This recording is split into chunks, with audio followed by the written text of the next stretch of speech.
அருண்குமார் தேவேவர்தனம் அடிப்படையில் இந்த வாதங்கள் நீண்ட காலமாக இருக்கின்றன. இந்த முரண்கள் அப்படிங்கிறது இருந்து கொண்டே தான் இருக்கின்றன. வளர்ச்சியும் இவர்கள் அதற்கு எதிர் வினைகளையும் ஆற்றிக் கொண்டிருப்பது அப்படிங்கிறது இன்னைக்கும் தொடர்ந்து கொண்டிருப்பதை உங்களுடைய பார்வையில் எப்படி பார்க்கிறீர்கள்? முதல்ல வந்து ஸ்ட்ரைக் பண்ண போகிற அத்தனை எம்ப்ளாயீஸே பாதி பேர் கேட்டிங்கனாக்கா என்ன ரீசனுக்காக ஸ்ட்ரைக் பண்ணுற கிளாரிட்டி இருக்கானே தெரியாது. முதல்ல ஸ்ட்ரைக் இருக்குன்றது தெரியும், பட் என்ன டிமாண்ட்ஸ் எக்ஸாக்டாக டிமாண்ட்ஸ்னாக்கா அது வந்து ஒரு வேகாக தான் இருக்குது அவங்ககிட்டே. ஒன்று. ரெண்டாவது, இவங்க 12 அம்ச கோரிக்கை அப்படின்னு சொல்கிறாங்க. அதில் இப்போ மினிஸ்டரோட பேசும்போது கூட 7 வந்து கன்சிடர் பண்ணுறதுக்கு டைம் கேட்டிருக்காங்க. டைம் கொடுத்துருந்தா கூட நல்லா இருந்திருக்கும். இது வந்து இம்மீடியட்டாக கவர்மெண்ட்டுக்கு ஒரு டைம் கொடுக்காம அதை இம்ப்ளிமெண்ட் பண்ணுறதுக்கு டைம் கொடுக்காம அர்ஜென்ட்டாக பண்ணுற மாதிரி ஒன்று இருக்குது. அண்ட் பப்ளிக் சப்போர்ட் அந்தளவுக்கு இருக்கவே இருக்காது நிச்சயமாக. ஏன்னா இந்த ஸ்ட்ரைக்கோட டிமாண்ட்ஸ் பார்த்தீங்கன்னாக்கா ரொம்ப அன்ரியலிஸ்டிக். எது மாற்றம் நம்ம கண்ட்ரிக்கு லேபர் லாஸ்லாம் பார்த்தீங்கன்னா 120 வருஷமா 130 வருஷமா அப்படியே இருக்குது. Workmen compensation act, trade union act, இத்தனைக்கு ட்ரேட் யூனியன் ஆக்ட் கூட நாங்கள் டச் பண்ண மாட்டோம் அஷூரன்ஸும் கொடுத்துருக்காங்க கவர்மெண்ட்டில். அண்டு இந்த மோட்டார் வெஹிக்கிள் டிரான்ஸ்போர்ட் அந்த ஆக்ட்லாம் சேஞ்சஸ் பண்ண வேண்டியது நிச்சயமாக பண்ணணும். அதே மாதிரி நம்மளுக்கு தொழில் வளர்ச்சி வேணும்னாக்கா சில லாஸ் எல்லாம் ரொம்ப வருஷமா அப்படியே எதையுமே மாறாம வச்சிருக்கலாம். மாறாத சட்டங்கள் இருக்கின்ற பொழுது நோக்கியா தொழிற்சாலை இழுத்து மூடப்படுகின்ற பொழுது வேலைவாய்ப்பிலிருந்து தொழிலாளர்கள் வீதியில் தான் இருக்கக்கூடிய ஒரு நிலை ஏற்படுகிறது.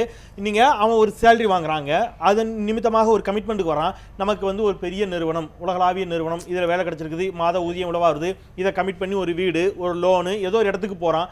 வேலையிலிருந்து தெரு நிற்கும் போது இந்த உத்தரவாதத்தை வளர்ச்சியை பற்றி பேசிய எந்த அரசுகளும், அது முந்தைய அரசா இருந்தாலும் சரி, அது நான் நீங்க கேட்கறதுக்கு ஈஸியா சொல்லலாம். அதெல்லாம் ஒன்றும் ப்ராப்ளம் கிடையாது. ஏன்னா நோக்கியால வந்து டாக்ஸேஷன் ப்ராப்ளம் அதெல்லாம் அந்த டைம்ல இருந்து போட்டது, அதுக்கு சேஞ்ச் பண்ணியாச்சு. ஃபாக்ஸ்கான் வந்து திரும்பி வரேன்ட்டாங்க. அதனால அது நான் கேக்குறது இல்ல, நான் கேக்குறது அரசாங்க ஒரு திட்டங்களுக்குள்ள இருக்கக்கூடிய சிக்கல்களை கேட்கல. நான் கேக்குறது இல்ல, நான் ஒரு கடைநிலை ஊழியர்னுவீங்களா, நான் ஒரு கடைநிலை ஊழியர். எனக்கு இந்த அரசினுடைய சிக்கலோ இவர்களுடைய இந்த புரிந்துணர்வு ஒப்பந்தங்களோ எதுவும் எனக்கு புரியல, தெரியும் வேணாம். என்னுடைய வாயில எனக்கு தெரியல இது பண்றது. நம்ம வந்து நீங்க பிரைவேட் செக்டார் பத்தி பேசுறீங்க, ரெண்டு செக்டார் இருக்கு. ரைட். இல்ல நான் ஏன் கேட்டேன்னா, நீங்க இந்த தொழிற்சாலை சட்டங்களை பத்தி பேசுறீங்க.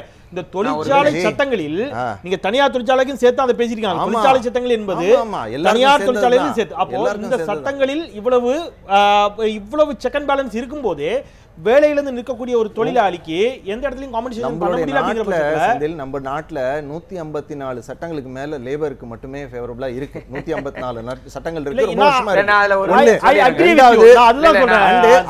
செக்டார் பாத்தீங்கன்னா ஒரே நிமிஷம், செக்டார் பாத்தீங்கன்னா organise sector, unorganise sector. Organise செக்டார்ல இவங்க இப்ப ரெப்ரசன்ட் பண்ண போறது 3% கூட கிடையாது. ஆர்கனைஸ் செக்டார்ல unorganise sector 97% unorganise sector. And இவங்க வந்து ப்ரைஸ் இன்க்ரீஸ்ன்னு சொல்லும்போது எந்த விதத்தில் இந்த ஸ்ட்ரைக் வந்து நம்மளுக்கு ப்ரைஸ் இன்க்ரீஸில் வந்து டைரெக்டாக ஒரு இம்பேக்ட் கொடுக்கும். அண்டு இந்த ஆனியன் ப்ரைஸ், ரைஸ் ப்ரைஸ்லாம் பார்த்தா இம்பேலன்ஸ்டு குரோத் இருக்குன்னு எல்லாருக்குமே தெரியும். எந்த இடத்துல என்ன கொண்டு வரணுங்கிறது ஸ்ட்ரைக் அதுக்கு சொல்யூஷனா சொல்யூஷன் அப்படி இல்லை. நான் ஒரு இடைவெளிக்கு பிறகு உங்களிடமிருந்து தொடங்கிறேன். ஒரு சிறிய இடைவெளிக்கு பிறகு தொடரலாம். குறிப்பாக வேலைநிறுத்த போராட்டம் என்பது எந்த அளவிற்கு பிரச்சனைகளுக்கான தீர்வாக அமையும் என்பதை தாண்டி மிக குறிப்பாக நாம் இந்த போக்குவரத்து சட்டத்திருத்த மசோதா, சாலை போக்குவரத்து சட்டத்திருத்த மசோதா குறித்து பல விஷயங்களை பேசியே ஆக வேண்டிய தேவை ஏற்பட்டிருக்கிறது. பேசலாம் ஒரு சிறிய இடைவேளைக்கு பிறகு. சிறிய இடைவேளைக்கு பிறகு மீண்டும் கேள்வி நேரம் நிகழ்ச்சிக்கு உங்களை மிகுந்த அன்போடு வரவேற்கின்றேன். நாளை நடைபெற இருக்கக்கூடிய வேலை நிறுத்த போராட்டம் குறித்து பேசிக் கொண்டிருக்கின்றோம். சொல்லுங்க துரைபாண்டி. முதல்ல 2 கேள்விக்கு பதில் சொல்லணும். ஆதவன் சாட்டி நான் ஒரு கேள்வி கேட்கணும். முதல்ல இந்த வேலை நிறுத்தம் வந்து ஆர்கனைஸ்டு செக்டாரில் இருக்கிற ஊழியர்களுக்கோ தொழிலாளர்களுக்காக மட்டும் நடத்தவே இல்லை. இந்திய நாட்டில் 47 கோடி மக்கள் உழைப்பாளிகள் இருக்கிறார்கள். இதில் 33 கோடிக்கு மேலே இருக்கிறவங்க எல்லாம் அன்ஆர்கனைஸ் செக்டார் தான். ஆர்கனைஸ் செக்டாருங்கிறது அரசாங்கத்தில் மாதச்சம்பளம் வாங்குறவங்க வெறும் 10% தான். 5% மத்திய அரசாங்கத்தில், 4% தனியார் துறையில், 1% பப்ளிக் செக்டார், இவ்வளோதான். ஸோ இங்கே இருக்கிற பெரும்பாலான கோரிக்கைகள் பார்த்தீங்கன்னா இந்திய நாட்டில் இருக்கிற சாதாரண மனிதர்களின் கோரிக்கை, சாதாரண உழைப்பாளி மக்களின் அமைப்பு சாரா தொழிலாளர்களின் கோரிக்கைகள் தான் பிரதானப்படுத்தப்பட்டது. அதனால வந்து ஆர்கனைஸ் செக்டாருக்காக கோரிக்கைகள் இல்லை. அமைப்பு சாரா தொழிலாளர்களுக்கு 15,000 ரூபாய் மாத சம்பளம் கொடுக்க வேண்டும் என்பது கோரிக்கை. அதே மாதிரி சமூக நல பாதுகாப்பு திட்டங்களை கொடுக்க வேண்டும் என்பது கோரிக்கை. தொழிலாளர் நல சட்டங்களை திருத்துவதில் தான் பிரச்சனையே. இப்போ சார் 154 சொன்னார். எனக்கு எவ்வளோ 154 இருக்கிற மாதிரி எனக்கு தெரியல. ஆனால் இந்திய நாட்டோட பிரதமர் சொன்னார், இந்திய நாட்டோட சுதந்திர தினத்தோட கொடியை ஏற்றி வச்சுட்டு அவர் பேசும்போது சொன்னார் 44 சட்டங்களை 4 சட்டங்களாக குறைக்க போகிறேன்னு சொன்னார். ஆனா கேட்கும்போது ஓ இவ்வளவு சட்டம் எதுக்காகன்னு நீங்க ஒரு நல்ல கேள்வி கேட்டீங்க. இவ்வளவு சட்டங்கள் இருக்கும் பொழுது தொழிற்சாலைகள் மூடப்படுகிறது, தொழிலாளர்கள் வெளியேற்றப்படுகிறார்கள், தொழிற்சங்கத்தில் உறுப்பினர் இருப்பதற்காகவே பழிவாங்கப்படுகிறார்கள். இவ்வளவு பாதுகாப்பு இருக்குன்னு சொல்லுகிற பொழுதே. ஆனா இப்ப நான் ஒரு உதாரணம் சொல்றேன் பாருங்களேன். இந்திய நாட்டில் தொழிற்சாலை சட்டம் அதே மாதிரி ட்ரேட் யூனியன் ஆக்ட் வர்றதுக்கு காரணம் தமிழ்நாட்டில் ஒரு முக்கியமான பங்கு இருக்குங்க. 1926 ட்ரேட் யூனியன் ஆக்ட் வந்த காரணம் சர்க்கரை செட்டியார். 1923 பிஎன்சி மில்ல நடந்த போராட்டம். இல்ல அது இல்ல நான் சொல்றேன் பெரிய வரலாறு தான். அது ஒரு பெரிய வரலாறு. இல்ல அது சட்டத்துல என்ன பாதுகாப்புங்கற சொல்றேன். ஏன் நாங்க போராட வேண்டிய அவசியம் இருக்குங்கறத சொல்றேன். இந்த தொழிற்சங்க சட்ட மசோதாவை இன்னைக்கு ஒட்டுமொத்தமா மாத்தணும் பார்க்கறாங்க. அரசியல் சட்டம் சொல்லுகிறது 7 பேர் இருந்தாவே ஒரு தொழிற்சங்கம் தொடங்கலாம்னு. ஆனா இப்ப நடைமுறை என்னாச்சுன்னா 10% இருந்தா ஒரு தொழிற்சங்கம் தொடங்கலாம்னு சொன்னாங்க. இப்ப என்ன சொல்றாங்க, தொழிற்சங்க சட்ட மசோதா மாத்தி 100 பேர் இருந்தால் ஒரு தொழிற்சங்கத்தை தொடங்கலாம் என்று சொன்னால் இந்திய நாட்டில் 100 பேர் இல்லாமல் இருக்கிற தொழிற்சாலைகள் 76% மேல். ரெண்டு விஷயம், ஆயிரக்கணக்கான தொழிலாளர்கள் வேலை பார்க்கக்கூடிய பல பெரிய நிறுவனங்களில் கூட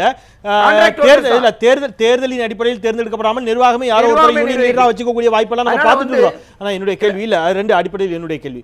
நீங்க நிறுவனங்களின் பெயரை சொல்லாமலே நிறுவனங்களின் பெயரை சொல்லாமலே நான் நேரடியாக அனுபவப்பட்ட சில விஷயங்களை பகிர்ந்து கொள்கிறேன். 2 பெரிய நிறுவனங்களின் பேரை நாங்கள் குறிப்பிட விரும்பல. தொழிற்சங்கம் மிக ஸ்ட்ராங்கா இருக்கக்கூடிய ஒரு நிறுவனம், மிகப்பெரிய அளவிலே பல நாட்கள் அங்கே லே ஆஃப். நீங்கள் பார்த்தீங்கன்னா ஏதோ ஒரு சின்ன விஷயங்களுக்கான போராட்டங்கள், சிக்கல்கள், அங்கே தொழிலாளர்களும் பெரிய அளவிலே வளமாக வாழ்ந்ததாக நான் பார்க்கப்படல. அதன் பிறகு நான் இன்னொரு நிறுவனத்தில் வேலை பார்க்கக்கூடிய, நான் சொல்கிறது உற்பத்தி சார்ந்த பெரு நிறுவனங்களை பேசிட்டு இருக்கிறேன், வேலை பார்க்கக்கூடிய ஒரு சூழல் ஏற்படுகிறது. அங்கே நான் சொன்ன மாதிரி தேர்தல் வைத்து தேர்ந்தெடுக்கப்படாத ஒரு தொழிற்சங்கம் நிர்வாகமாக பார்த்து ஒருத்தரை வைக்கிறாங்க. அவர் வருவார், எதுவும் பேசுறதுல போறாரு. ஆனால் தொழிலாளர்களுக்கான அத்துணை சலுகைகளும் அங்கே மிகச்சரியாக, மருத்துவ வசதியிலிருந்து எல்லா ரெக்ரியேஷன் கிளப் ஆகட்டும், அங்கே இருக்கக்கூடிய நூலகமாகட்டும் மிகச்சரியாக இயங்குகிறது. தொழிலாளர்கள் ஒரு கௌரவமான முறையில் நடத்தப்படுகிறார்கள், கௌரவமான ஊதியமும் கொடுக்கப்பட்டு கொண்டிருக்கிறது. இங்கே பிரச்சனை என்னன்னா, உங்களுக்கு தேவை ஒரு நல்ல வாழ்க்கையா அல்லது ஏதோ ஒரு இடத்துல தொழிற்சங்க விதிகளை சுட்டி காட்டி போராடக்கூடிய ஒரு போராட்டமான வாழ்க்கையாங்கிற கேள்வி வருது இல்ல? இல்லை இல்லை, இது ஏன் போராட்டங்கிறது நாங்கள் யாரும் இழுத்துட்டு வர்றது இல்லைங்க.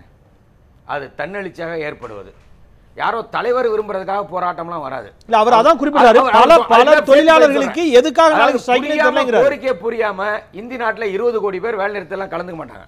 இல்ல 20 கோடி பேர் நீங்க இந்த வேலை நிறுத்தம் கலந்துறாங்க, கோரிக்கை புரியாம. இல்ல நீங்க பிராக்டிகலா யோசிங்க.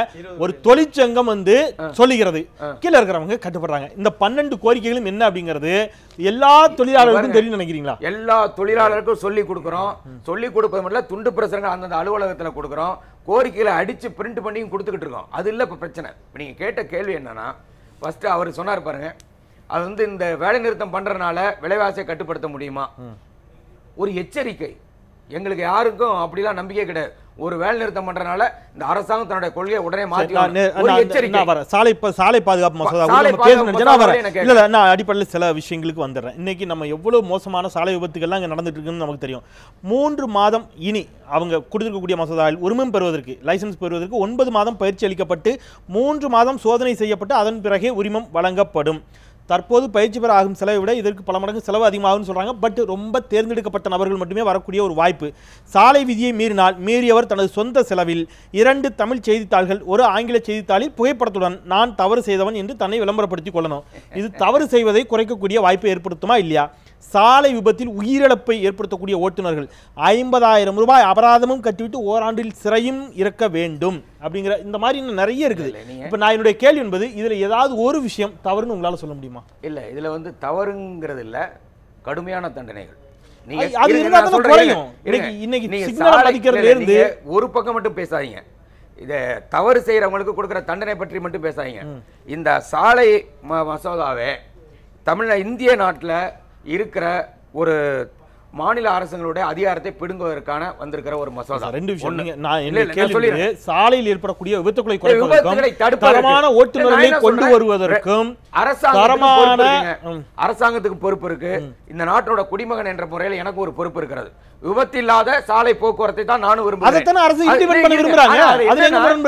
அதுக்கு 50,000 ரூபாய். விபத்து என்பது it is an unexpected happening. unexpected happenings நீங்க சொல்றீங்க. ஆனா பல விபத்துகள் மது அருந்தி விட்டு அதிகமான வேகத்திலும் முறை தவறி ஓட்டுவதால் ஒரே மாதிரியா பார்க்காதீங்க. இப்ப நீங்க வந்து தூக்கு தண்டனை பார்க்குற மாதிரி இதே பார்க்காதீங்க. பயங்கரவாதம்னு சொல்லிட்டாக்க யார வேணாலும் என்ன வேணாலும் பண்றாங்கற மாதிரி இங்க வந்து ஒரு தப்பு பண்ணிட்டா என்ன வேணாலும் பண்ணலாம்னு பார்க்காதீங்க.